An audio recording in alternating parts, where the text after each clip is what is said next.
Signore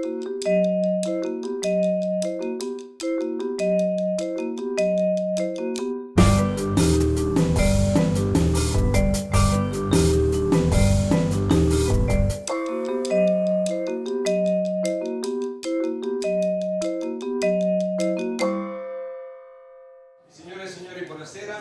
Benvenuti alla Casa Italiana Zerilli-Marimò della New York University. We are delighted to welcome you tonight for a special screening of Il Sorpasso by Dino Risi. I have a few guests I would like to introduce you, and we decided that we were going to do a little premise to the film rather than a discussion after. And I also would like to mention that we have in the audience a special guest. We are here tonight to see one of the masterpieces of comedy Italian style, and we have tonight here with us Chiara Rappaccini, who is the wife of Mario Monicelli, a great master of comedy Italian style.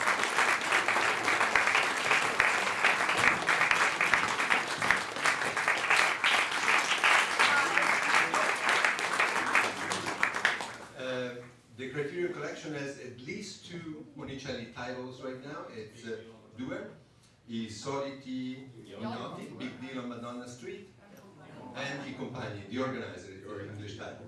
And I think we presented The Organizer not too long ago. And Chiara Rappaccini is here for a festival dedicated to Mario, probably next fall. As soon as we have the details, we are going to let you know, and hopefully we'll do things together to remember Mario and his great art and his great love for life. Hope so. Thank you. I was not prepared to speak to everybody, so it's a surprise. Sorry for my English. And thank you always to Stefano, who is a big friend and of Mario too, and Dino Risi, the director of tonight. He was a big friend of Mario, of me. And so I think to Mario and to Dino in United States, in New York, who appreciate maybe sometimes more our film than Italy. I should say that. Thank you very much. Grazie mille. I would like to invite to the stage my guest for the evening. Please welcome Peter Becker, the president of the Criterion Collection. David Forgacs, New York University, and Antonio Monda.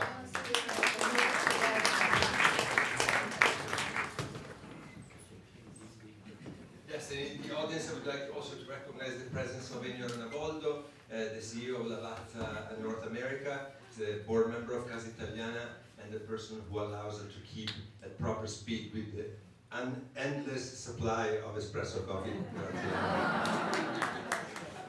We start with Peter. Peter, you missed all the compliments I gave to Criterion the last time because we celebrated the re-release of Indagine, and it was an Academy Award for Best Foreign Language Film.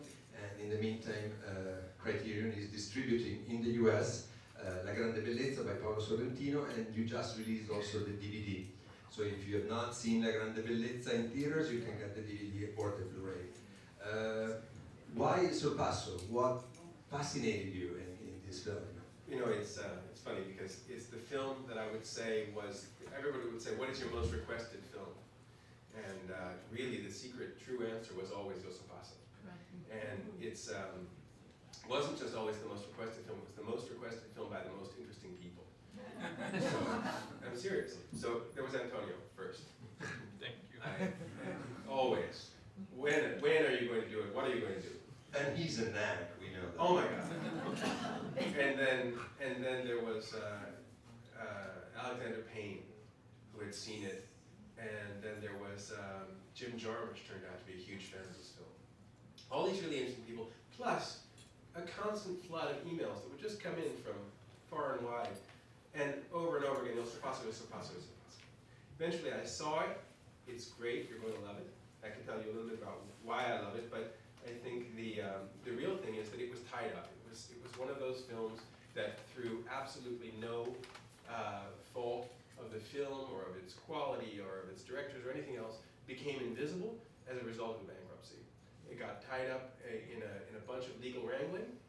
rights could never be licensed. And then at a certain point, the knot got cut, and it was suddenly available.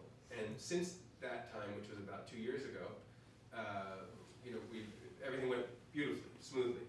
The film is in fantastic condition. The negative is beautiful. The transfer is really, really lovely. So you'll get a very good impression of what the film looks like here. And so, been a long road, but it all started with Antonio. Peter, as usual, this is a very special edition. One gets DVD and Blu-ray in the same box, in the same set. Have you also produced special contents for this film? And what can one expect to find on top of the film?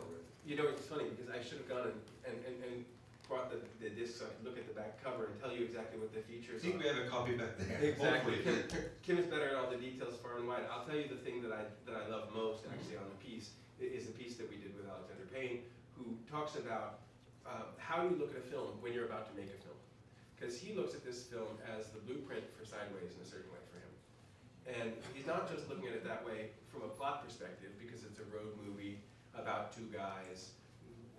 One of whom has a more orderly life that is upended by this kind of force of nature character, though it is that. It's really what he's looking at is the way that Risi constructs his shots and constructs his story. So I'll give you a couple of things that he talks about that I think are really interesting to look at as you look at the film.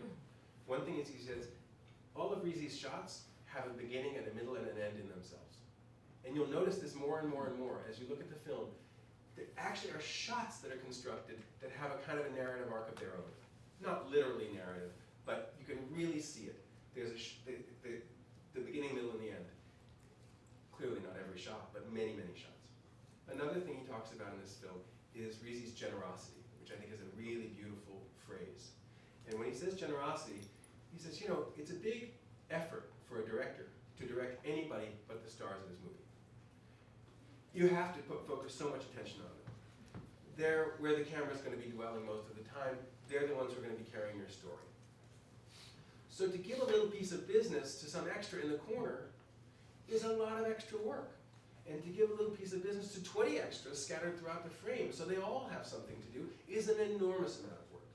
And what Alexander's noticing in this film is his extraordinary generosity, that everybody's got something to do, that there's life all through the frame. And I would say, that brings me to one of the things that I love about the film, is to me this film is just brimming with life.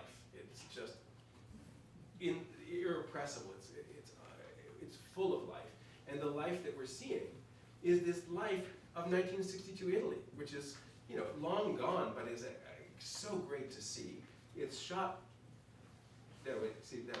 You can read the back. I'll tell you this is what I took away from one of my favorite pieces in there. And then the last thing that I would say about the film is that it is a very interesting document of Italy at a very important time. We're right here at a moment where it's 1962. The Italian economic miracle is kicking into gear. There's a lot of change going on, and suddenly we have an individualistic society emerging from a much more traditional society. A commercial presence is there. You'll notice billboards all the way through the movie. You'll notice all kinds of things that are little indicators of the way that Italy is changing in the post-war period. But it's still at the same time, to us, now, recognizing what the world has become, the global world, where we all get off the plane and see the same 8 shops, the Zara, the Banana Republic, the this and that and that, it still is the individual, the locality of the film is so beautiful. The little places that they pull up, the places that they stay, and you see everything in the film from high to low, which I think is really great. So those are my quick observations. Thank you, Peter. And I know you have to run, and before you run, I would like to ask our audience to recognize what Criterion does, not only for Italian cinema, because you do a lot of auteur, American cinema, world cinema of any kind, but being at Casa Italiana, once again, I want to thank you and your colleagues at Criterion, what you do to bring Italian cinema, both classics and contemporary, to these shores is of fundamental importance for us that teach, that have academic positions, and that run places like this. So thank you, and thank you to the Criterion Collection.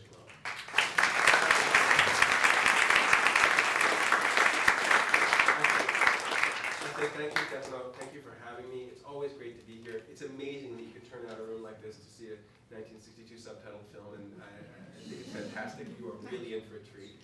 And I would stay, but I'll give you the best possible reason I think any Italian can respect. I have to go for my mother. My mother is being honored uptown at a thing at the Albanelli Theater, and I'm due there. You're absolved. We'll go. Thank you.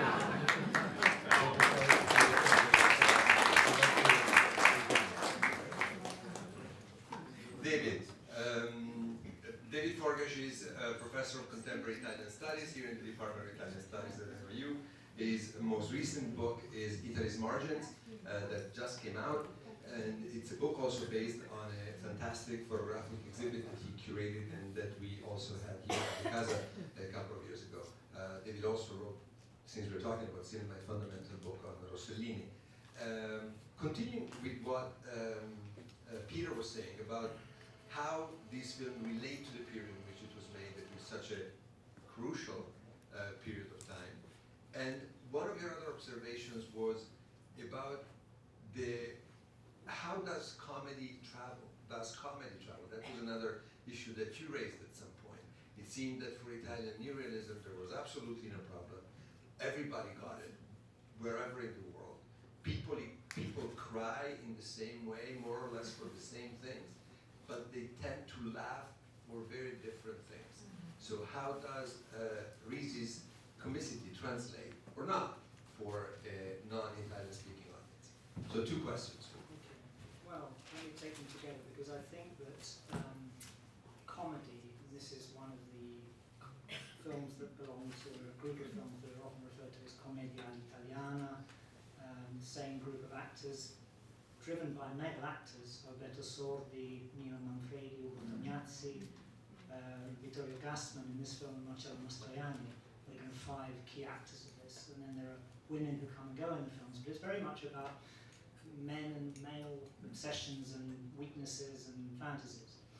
And in fact, this film is both a road movie, although that term wasn't really established in 1962, and it's what's also called now a buddy movie. It's about the bonding between 2 men who have different characters. One is extrovert, the one Bruno, played by Gassman, and the other one is an introvert, Roberto, played by Jean-Louis Trintignant, dubbed into Italian. And a lot of buddy movies are like this, With Nell and I, the idea that there's a kind of open character and a more closed character. What's interesting about this is in the narrative, which is structured a bit like a fable or a fantasy. It takes place pretty much in the course of 24 hours over one night. So it starts around sort of midday in Ferragosto, in the main summer public holiday in Italy, 15th of August, Feast of the Assumption of the Blessed Virgin Mary. There's a national holiday. Everything was closed in Rome in 1962. Pretty much everything is open now. That's the way consumerism has changed the world. And these 2 meet kind of by chance, and they go on a journey together. And what happens, you'll see in the course of the film, is the more introverted character changes. He has a kind of transformation through contact with this more open character. Now, what's this got to do with what's happening in Italy at the time? Well, I think comedy, and this is, as Peter's right, this is a film full of life, but it's also got a very dark, I'm sure Antonio will say this as well, a very dark and melancholy side, because Bruno is a very ambivalent character. He is full of life, but there's a kind of dark and driven and rather crazy, manic side to him, as if he's kind of fending off death or melancholy or depression. So it's a kind of very uneasy sort of liveliness. And I think what the comedy captures very well, which documentary or realistic films couldn't capture so well, or even political films, are the kind of contradictions of that big transformation in Italian society and culture. The economic miracle, which is what it's called by historians since then, Peter referred to, is this time, this kind of accelerated period of economic growth at the end of the 1950s to early 60s, 58 to 63. It follows, it's the end sort of peak of a decade of economic and social transformation. And there are many indicators that show how rapidly Italy changed. It goes from being basically a primarily agrarian agricultural society in the census of 1951, nearly 48% of the population work or live on the land. By the time you get to 1961, that's flipped over and more people are working in industry and services, and agriculture is declining. Mass migration, people leave rural areas, they go to the cities, particularly in the northwest, but also Rome and the other cities. People get consumer goods. They buy TVs, they buy cars. This film is centered around the car, the Lancia sports car that Bruno drives. And it actually shows the gradations of transport. He overtakes, the film means literally the overtaking in the car, Sorpasso. He overtakes a guy on a bicycle. He says, "Oh, you've got a bicycle, that's outmoded." And then you go on a scooter. At least get yourself a Vespa, introduced in 1946, another symbol of the boom. So motorization, which is one of the drivers of this change, this social economic change, is central to the film. I've got some figures there. I mean, if you look at Bicycle Thieves, which is made in 1948, at that time there are 200,000 cars on the road in Italy. That's one car for about every 200 people. By 1962, the date that this film was made, there were 3 million cars. That's about one car for every 16 people. So this huge increase in private ownership of motorized transport, either a scooter or a car. It's the symbol of the boom, and it's central to the film. So, it is about a changing Italy. Everywhere they go, you see the peasants in the field dancing the twist with the portable record player. You see people with cigarettes coming out of machines, jukeboxes, the beach, which is central to the last part of the film. It captures all these little facets of Italian society in that period with affection and humour, but also a kind of wry sense of what is actually going on here, what's happening to people's values, what's happening to the family, to the couple, to relationships, and so on. So the film is very realistic in a way, but it's also a kind of commentary on the contradictions of that period. And I think comedy, as I say, can deal with that much better than the more straight, realistic genres. Thank you, David. Antonio, so we heard that the responsibility for the re-release of this film is partly yours, but in big part yours, and I know you're a huge fan of this Sorpasso. Tell us something very personal about what you like about this movie, and why do you think it is relevant to people living in the US in 2014? First of all, thank you. I would like to thank Peter also. I know he's not here now for the kind words. I would like first to say a few things about the year, and then I go to your question. The year was, sorry, it was a golden age, a golden moment for Italian cinema. Just to give you a few titles, in 2 years' time, in Italy were made La Dolce Vita and later 8½, same time. Rocco and his Brothers and the Leopard. Antonioni made back-to-back L'Avventura, L'Eclisse e la Notte. Rossellini e A Notte a Roma. Pietro Germi, Divorce Italian Style. Mariano Monicelli, La Grande Guerra, actually a year before. And then there was also the debut of new talents. Bernardo Bertolucci with La Comare Secca. Of course, Pasolini with Accattone, Paolo e Vittorio Taviani with Uomo da Bruciare, and so on. Il tempo si è fermato by Arnoldi. Why I'm saying this? Because even a wonderful film such as Sorpasso was overlooked and underrated. The reviews were not exciting. It was just considered a comedy and a popular entertainment. And I go back to your question. That's why I like it, because it's popular and it's a popular entertainment. But there is also another element that excites me a lot, and it has to do a lot with Risi, and also I'm happy to say also with Monicelli. They were both free spirits, never conformist, often politically incorrect. And you can say this even in this film. There is a moment where right after L'Avventura, one of the protagonists, actually Vittorio Gassman, says bluntly that L'Avventura, actually Antonioni is a bore. And you can imagine the reviewers. He drives a nice car. Yes. Scusa, David, non ho capito, but? He says his films are boring, but he drives a nice sports car. Yes. Can you imagine the reviewers? I mean, Antonioni was a god, and still is a god for many critics.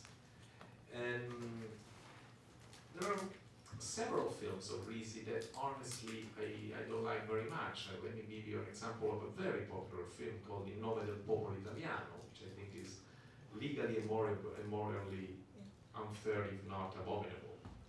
However, the man was free, the director was free, even when he made this kind of films. He believed strongly in freedom, and he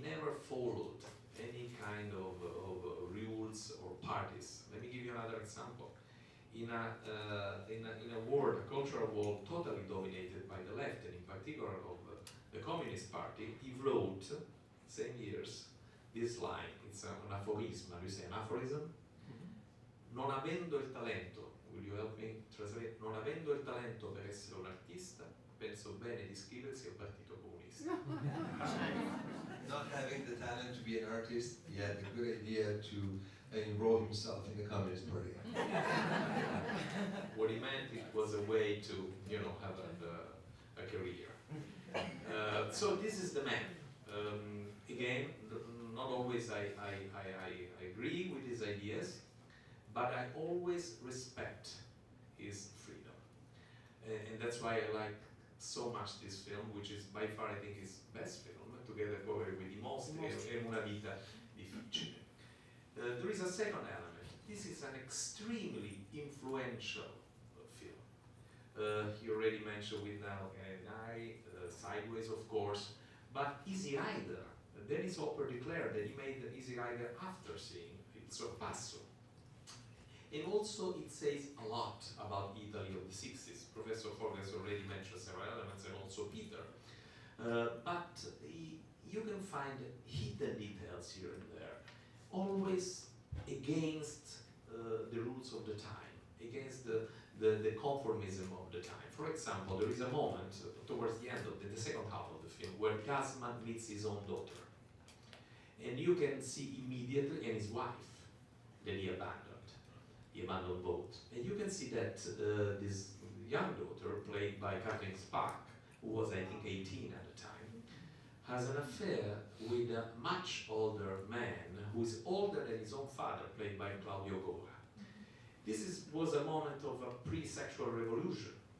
And what she says in the film, or what is clear in the film, that she is with him because he's rich.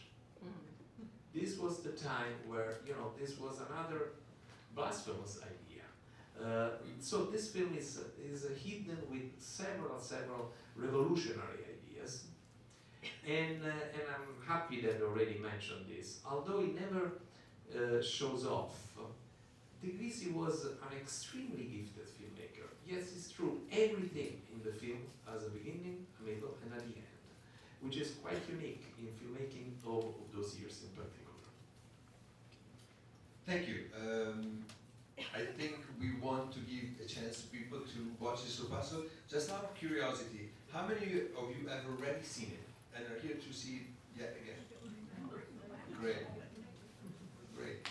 And Antonio has just one final comment. Yes, very briefly.